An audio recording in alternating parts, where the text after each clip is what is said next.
When Ethan Carter first met Emily Dawson, he thought she was different. As the founder of one of New York's fastest-growing technology companies, Ethan had spent most of his adult life surrounded by people who wanted something from him. Some wanted his money, others wanted his influence. Many simply wanted to be associated with success. After years of disappointment, he had become extremely cautious about relationships. That was why he never told Emily the full truth about who he was when they first met. They met on a rainy Thursday afternoon in a small bookstore in Manhattan. Emily was standing on a ladder trying to reach a novel from the top shelf when she lost her balance. Before she could fall, Ethan caught her. The book slipped from her hand and landed on the floor. For a moment, they both laughed. It was a simple encounter, natural, unexpected, and unlike anything Ethan had experienced in years. At the time, Emily believed he was an ordinary software consultant. She had no idea he was worth nearly $3 billion. For the first few months of their relationship, Ethan intentionally kept his wealth hidden. He drove a modest car, avoided discussing his business, and rarely spoke about his financial success. To his surprise, Emily never asked questions. She never seemed interested in expensive gifts or luxurious vacations. Instead, she cared about conversations. She loved reading, volunteering at local charities, spending weekends helping children at community programs. The more time Ethan spent with her, the more he convinced himself that she genuinely loved him. Yet deep inside, a small voice continued whispering doubts. The voice became louder after they had been dating for almost 2 years. Part of that fear came from his childhood. When Ethan was 16, his father lost half his fortune in a bitter divorce. For years afterward, Ethan listened to endless arguments about money, betrayal, and trust. His father often repeated the same warning: people change when money enters a picture. Ethan hated hearing it, but somewhere deep inside, the word stayed with him. One evening, Ethan attended a charity gala hosted by several business leaders. During the event, he overheard 2 executives discussing relationships. One of them had recently gone through a painful divorce. His ex-wife had walked away with millions. The man laughed bitterly as he said something that stayed in Ethan's mind for days. Never trust anyone completely when money is involved. The sentence haunted him. By the time he returned home that night, his mind was filled with questions. What if Emily was only pretending? What if she had simply been patient? What if she was waiting for the perfect opportunity? No matter how hard he tried, he couldn't silence those thoughts. Weeks passed. The doubts continued growing. Finally, Ethan made a decision that would change everything. He decided to test her. It was a terrible decision, but at the time, it felt justified. One Friday evening, he invited Emily to dinner at their favorite restaurant. The moment she arrived, she sensed something was wrong. His smile looked forced. His eyes seemed tired. "Ethan, are you okay?" she asked. He took a deep breath. "No." Her expression immediately changed. "What happened?" Ethan lowered his head. "My company is in serious trouble." The color drained from Emily's face. "What do you mean?"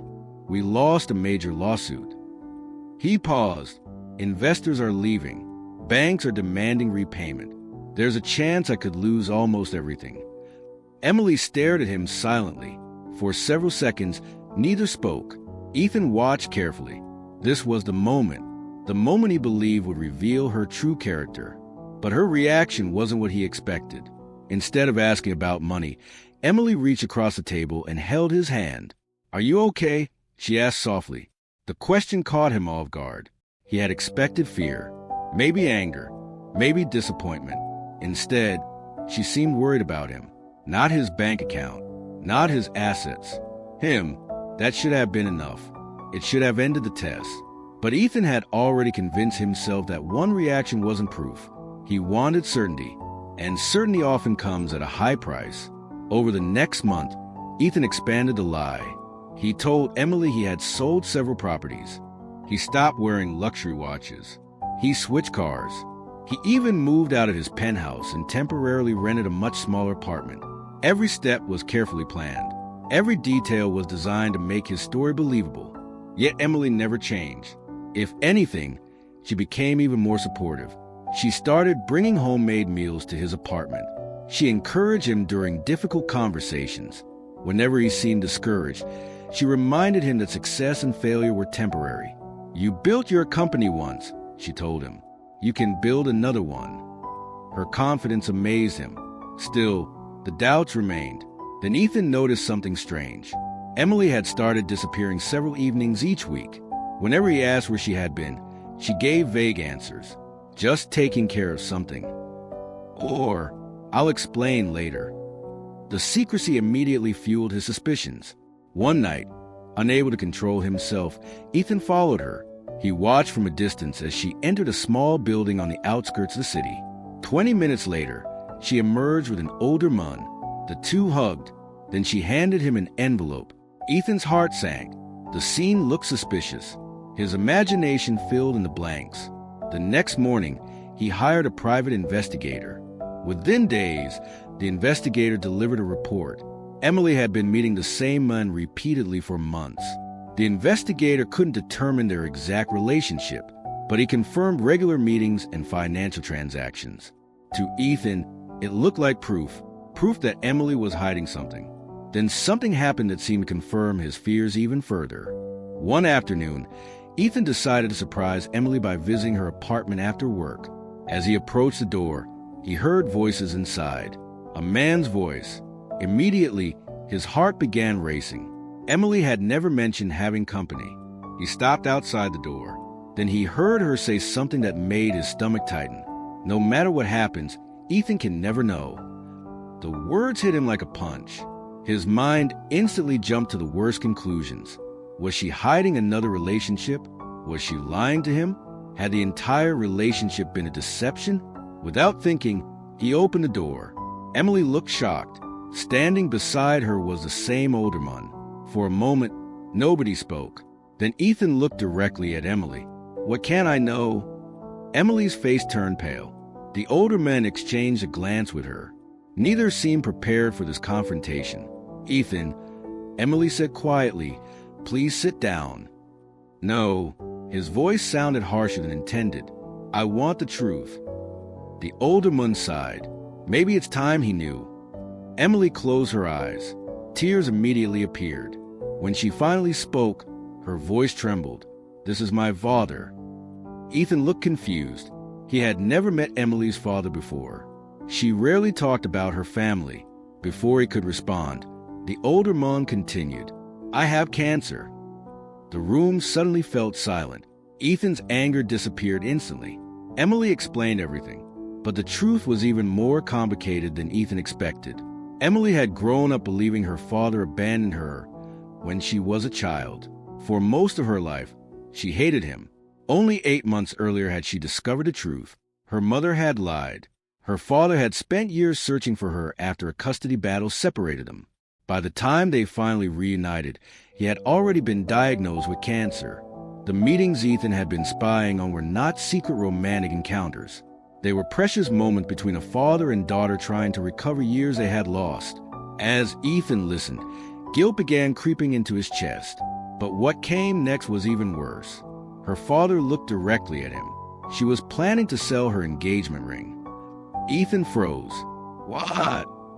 Emily lowered her eyes. "When you told me your company was collapsing, I thought you needed help."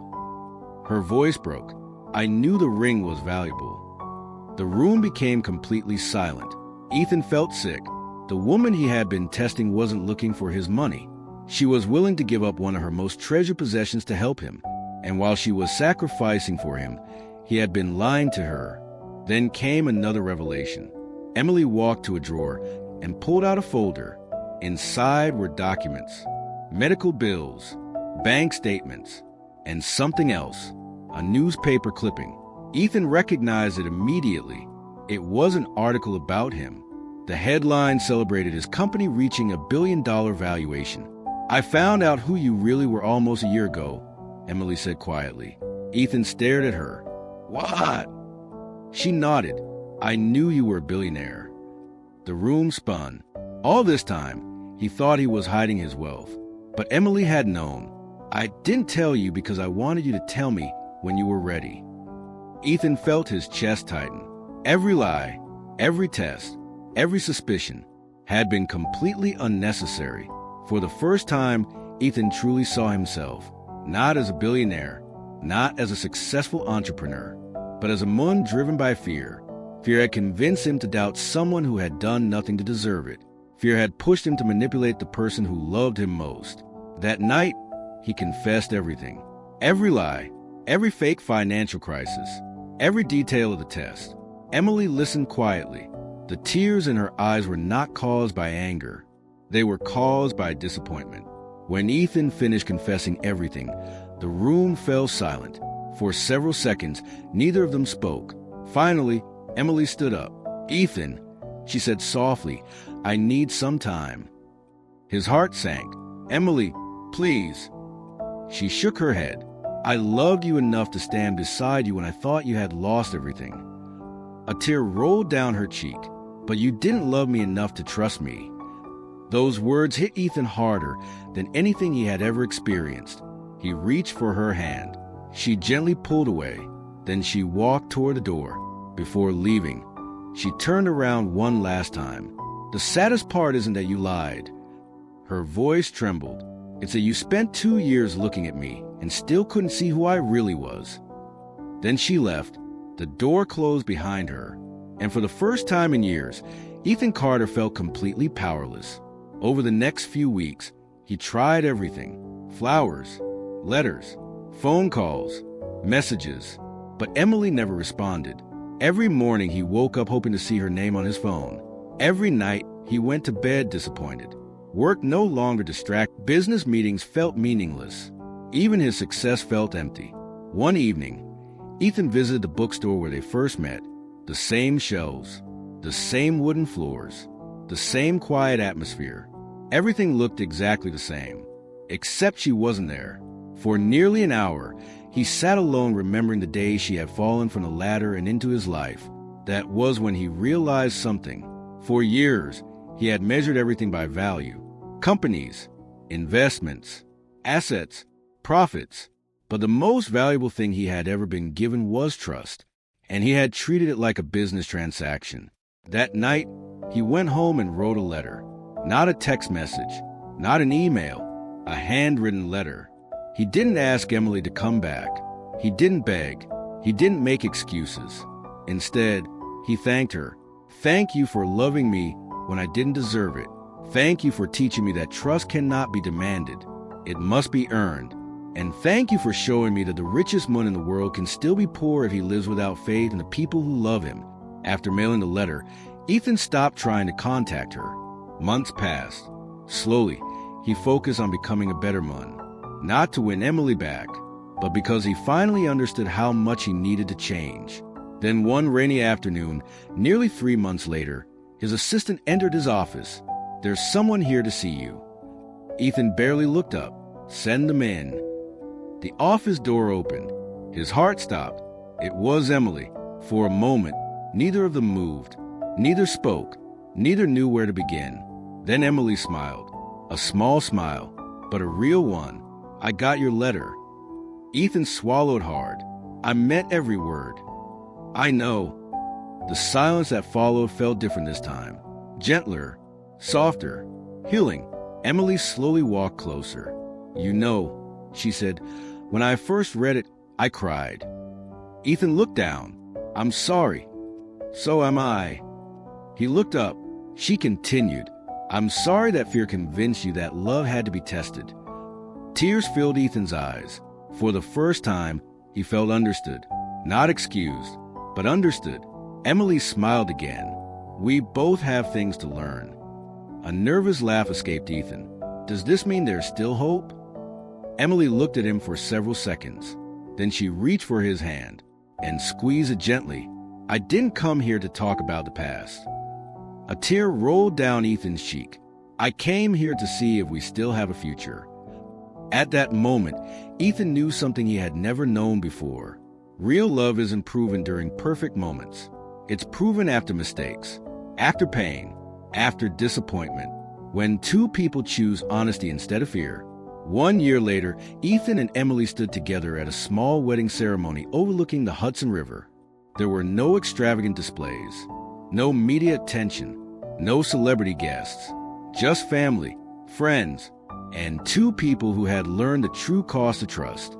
As Emily walked toward him, Ethan remembered the test he once thought was necessary.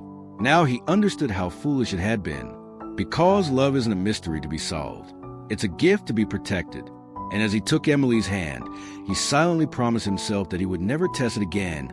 Stories end, but wisdom stays. If you believe stories can change the way we see life, welcome to Echoes of Wisdom. Subscribe and let every story leave you better than it found you.